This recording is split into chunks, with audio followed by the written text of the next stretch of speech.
What's going on, everybody? It's XQ420 here. I want to welcome everybody back to the channel. I hope y'all having a fantastic day. Y'all already know how your boy gets down when he comes around, but if it's your first time here, don't hesitate. Hit that subscribe button. You will not regret it. Going ahead and diving into today's video, but we all know that the woke mob, they want it all, and they've almost infiltrated every institution. They've almost got all of them, okay? They're at least intertwined, if not intermingling, in the majority of the institutions. They're kind of like Hydra, you know. So you think they went away, but they were trying to infiltrate and destroy from within. And that's what the woke mob tries to do, okay? Now, we know that the CIA, Central Intelligence Agency, their track record's a little dicey. We know that they get into some questionable things. And I know they most definitely have probably done some questionable things throughout the history of their existence. But they've got this right here, right now. This is supposed to be a new promotional video. It's supposed to let you know how the CIA, they're promoting diversity, because diversity is what's key to victory right now, from what I'm seeing. Everything needs to be diverse as possible. It has nothing to do with qualifications, from what it seems like. It has nothing to do with how well you can do the job. It's just all about diversity. And we got to let you know, hey guys, we're dipping our toe in the pond as well, alright? We know that there's gators out there. We know there's crocodiles lurking beneath the water. But hey, we're going to go ahead and we're going to go and take a drink. Because we're thirsty. So that's how they feel about it. So what I'm going to do right here, this is a recruitment video. I'm going to go ahead. I'm going to show y'all the video. I think it's a little over 2 minutes. And then we're going to come back through and we're going to give it a little bit of a breakdown. When I was 17, I quoted Zora Neale Hurston's How It Feels to Be Colored Me in my college application essay. The line that spoke to me stated simply, I am not tragically colored. There is no sorrow dammed up in my soul nor lurking behind my eyes. I do not mind at all. At 17, I had no idea what life would bring, but Zora's sentiment articulated so beautifully how I felt as a daughter of immigrants then and now. Nothing about me was or is tragic. I am perfectly made. I can wax eloquent on complex legal issues in English while also belting Guayaquil de mis amores in Spanish. I can change a diaper with one hand and console a crying toddler with the other. I am a woman of color. I am a mom. I am a cisgender millennial who's been diagnosed with generalized anxiety disorder. I am intersectional, but my existence is not a box-checking exercise. I am a walking declaration, a woman whose inflection does not rise at the end of her sentences, suggesting that a question has been asked. I did not sneak into CIA. My employment was not and is not the result of a fluke or slip through the cracks. I earned my way in, and I earned my way up the ranks of this organization. I am educated, qualified, and competent, and sometimes I struggle. I struggle feeling like I could do more, be more to my two sons, and I struggle leaving the office when I feel there's so much more to do. I used to struggle with imposter syndrome, but at 36, I refuse to internalize misguided patriarchal ideas of what a woman can or should be. I am tired of feeling like I'm supposed to apologize for the space I occupy rather than intoxicate people with my effort, my brilliance. I am proud of me, full stop. My parents left everything they knew and loved to expose me to opportunities they never had. Because of them, I stand here today a proud first-generation Latina and officer at CIA. I am unapologetically me. I want you to be unapologetically you, whoever you are. Know your worth. Command your space. Mija, you're worth it.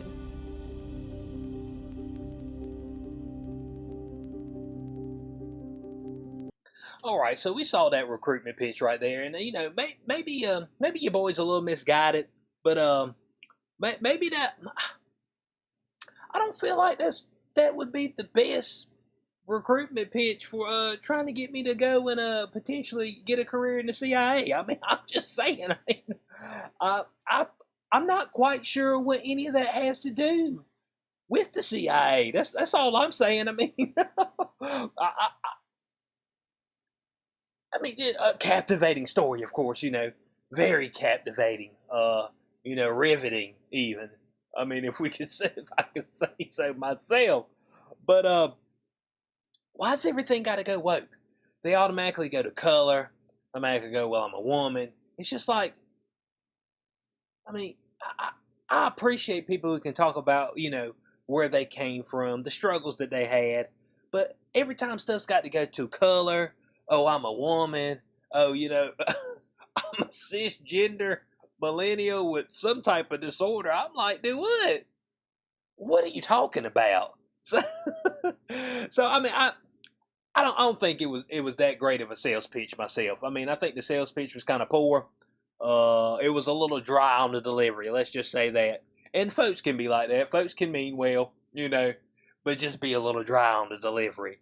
And I think it came up a tad dry.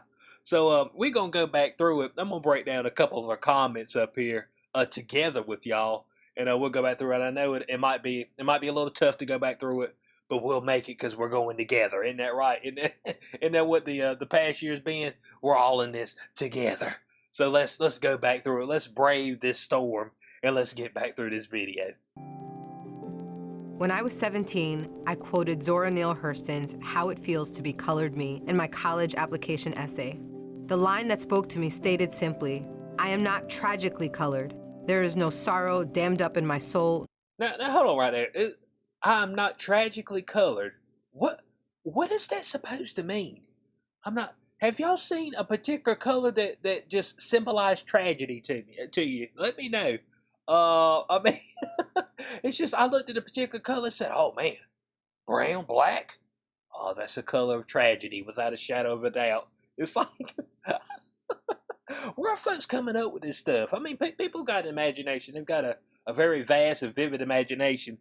But I need y'all to come back to reality. You know what I'm saying? But hey, look, but a lot of people's reality is the Matrix. There's no doubt about that. And I always tell people you gotta go into the Matrix to get people out of it. Okay, you gotta try to meet them there to get them out. But you gotta take it slowly with them. That's not shoved out. So if y'all know what it means to be tragically colored, because right now, I mean, if you're talking about a tragic color at the moment, if you are a white male in America, or hell, the world pretty much, Bo, it's a tragedy for you because everybody's coming for your throat for some reason. For some reason, you turned into the filth of the earth. And I mean, it happened like that in the blink of an eye as well. So, I mean, beyond that, well, if you're a cop and a white male, woo, boy, man, you need to you need to keep your head on a swivel. Keep your swivel game right. That's what I'm saying. We'll keep going through this now. Lurking behind my eyes. I do not mind at all. At 17, I had no idea what life would bring, but Zora's sentiment articulated so beautifully how I felt as a daughter of immigrants then and now. At 17, did anybody know what life was going to bring? I mean, Bo, you're 17. I mean, dang. I mean, most of us at 17, still in high school,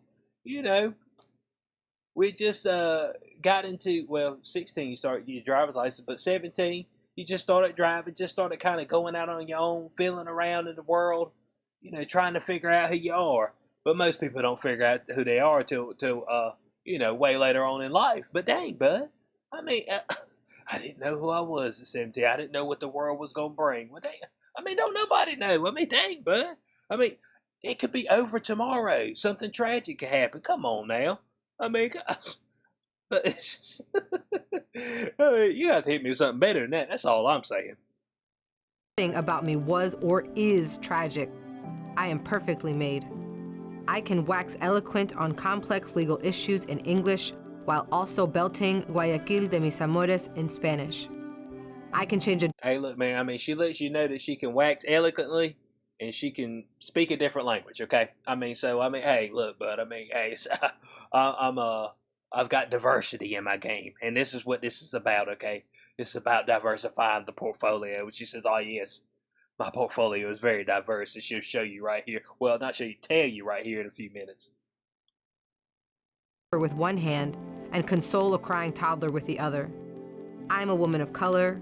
I am a mom. Okay, that's good. She can change a diaper and then she can, I guess, rope another baby.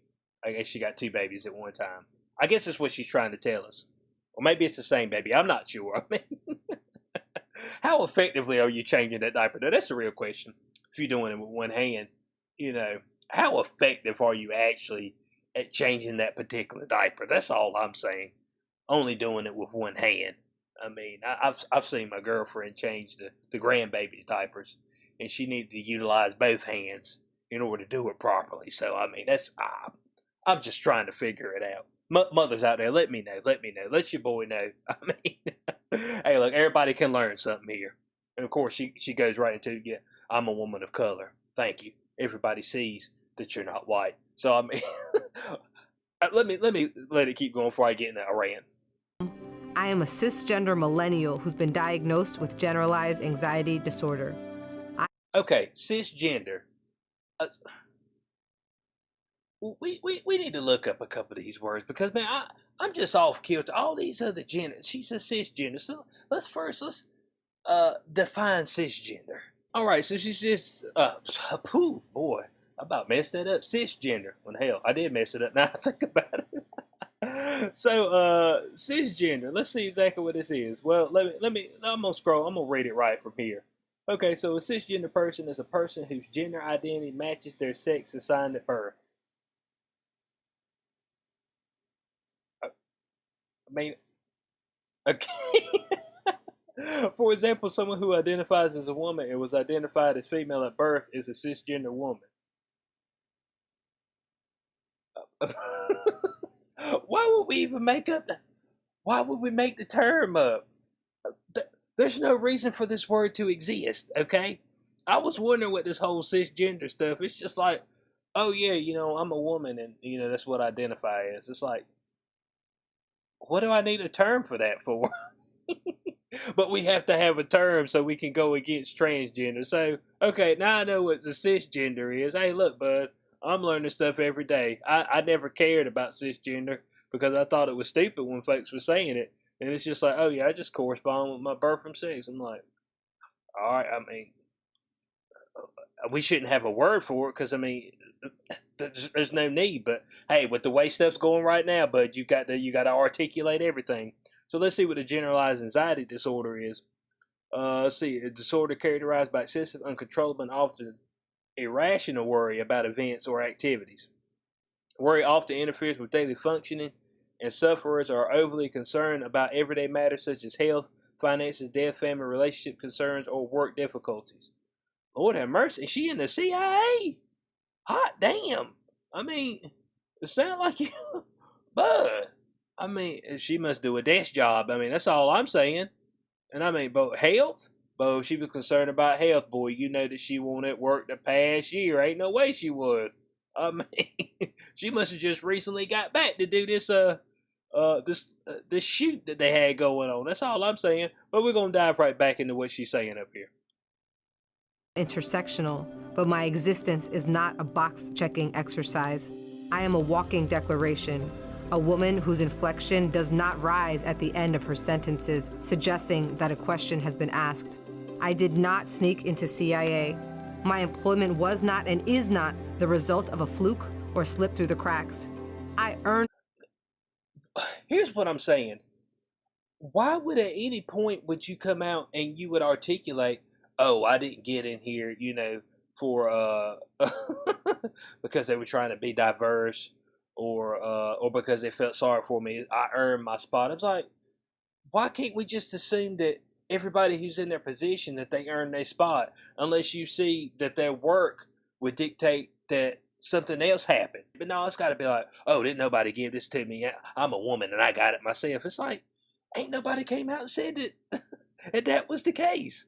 It's like if I went somewhere, it's like, oh yeah, I'm a black man. And I got where I'm at despite being black, and nobody gave me anything. It's just like, I'm qualified. It's like, dude, your work's gonna signify if you're actually qualified for the position, and then that's it. But no, but we got to come. We got to make sure everybody knows. Oh yeah, put that out at the forefront. Talk about some of your other achievements that you had as far as you being there. Now let's see some of these awards that she had up here. I can't see that one. But this one right here, what's this? But look at these awards they're putting up here. Donald R. Cryer Award for Diversity and Inclusion. Okay, she talked about, hey, I mean, this isn't about diversity and inclusion, and I see you've got an award for diversity and inclusion. So let's go to the next one. I earned my way. Okay, this one looks okay. What's it? Directorate of Analysis. All right, well, I don't know if that's an award or not. I got no clue. I mean, it looks good though. I mean, it's a nice trophy or something to hold papers down on your desk. You know what I'm saying? And I earned my way up the. Here we go. The Intelligence Community, Equal Employment Opportunity and Diversity, 2019 Exceptional Service Award. Everything that's up here is talking about diversity, but you were trying to let us know that that this ain't got nothing to do with what you being in your position, you having this position in the CIA. Oh, it's because I earned it. But everything I see up here is about opportunity and diversity, opportunity and diversity. Is that the way the CIA is seeing you? That's all I'm asking. I mean, y'all let me know. Maybe I'm looking at it wrong, but y'all let me know. Of this organization. I am educated, qualified, and competent. And sometimes I struggle. I struggle feeling like I could do more, be more to my 2 sons. And I struggle leaving the office when I feel there's so much more to do. That's from that generalized anxiety disorder. I mean, that ain't from nothing else, okay? It's because you've got a particular condition, okay, that requires psychiatric help. So I mean, that's the reason why that's playing out for you, okay? I just want to make sure everybody knows that. Struggle with imposter syndrome, but at 36, I refuse to internalize misguided patriarchal ideas of what a woman can or should be. Okay, so we keep going back to patriarchal ideas of what a woman can or should be, okay? Women are natural nurturers, okay? I mean, it's just all there is to it. That's natural. That's we see that across the board pretty much, okay? In every animal, all right? So, I mean, it's just like, what are you talking about? Everything's got to go back to the patriarchy, and I'm wondering if she's married or not. She might be single, okay? But everything's got to go back to the patriarchy, and everything's got to go back to like, oh, you know, I'm a woman and I can do the same thing that man can do. In certain aspects, yes. In some other aspects, no. And there's things that women can do that a man can't do.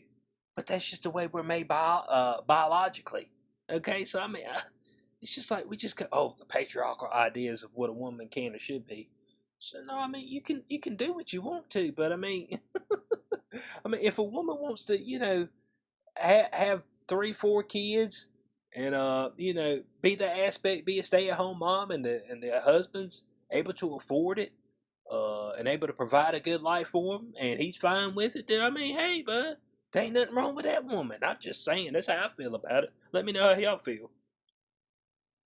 I am tired of feeling like I'm supposed to apologize for the space I occupy rather than intoxicate people with my effort, my brilliance. I am proud of me, full stop. My parents left everything they knew and loved to expose me to opportunities they never had. Because of them, I stand here today a proud first-generation Latina and officer at CIA. I am unapologetically me. I want you to be unapologetically you, whoever you are. Know your worth. Command your space. Mija, you're worth it. So there it is, bud. I mean, as I said earlier, guys, let me take these headphones off. As I said earlier, I mean, I just don't know if this, is that supposed to get somebody pumped up? It's like, oh yeah, man, I'm ready to go and apply for the CIA today. Man, that seemed like it ain't have nothing to do with the CIA at all. It's like, man, you go to your job interview. It's like, sir, why you want to apply for this job over here at the CIA? I said, well, I seen home girl up there, the Latina chick, and I mean, she had a real riveting commercial for y'all. You know what I'm saying? A real nice promotional for y'all. And you know, I said, yeah, I want to go and I want to be part of the CIA. I said, but I don't think you understand what it entails for this job. Okay, I don't know. That ain't got nothing to do with the job. That's all I'm saying. It's a man. You know, you want to come and do you want to be a part of, whatever they do with the CIA's espionage, pretty much. Pretty much, yeah, espionage, assassinations, stuff like that. Okay, so I mean, if that's not your cup of tea, then the CIA probably ain't for you. Okay, that's all I'm saying. So I don't know what this is supposed to accomplish. And we had a former director up here says, yeah, he's a former director, said the CIA used to be about mission to country. So I speak from experience. Now it's about demanding and getting accommodation to fix an emotional wound or advance a personal agenda. So America is less safe with this new CIA and dangerously more political. Well, everything's political now, okay? I mean, because I don't know how much more weak a recruitment commercial can be. I mean, that's weak, bud. This is all I'm saying. So I want to know what y'all's thoughts are on that in the comment section below. What y'all think about the whole commercial? I mean, does it get you ready to, get up and go ahead and go to the CIA.gov/careers and just go ahead and get down? It's like, man, I'm ready to go today. And, did it give you that feeling when she went through her story? I'd like to know that in the comment section below from y'all. I hope y'all did enjoy this video. If you did, you know what to do. Like, share, subscribe, click the notification bell so you know what I post in the future. I'll catch you on the next one. Peace out.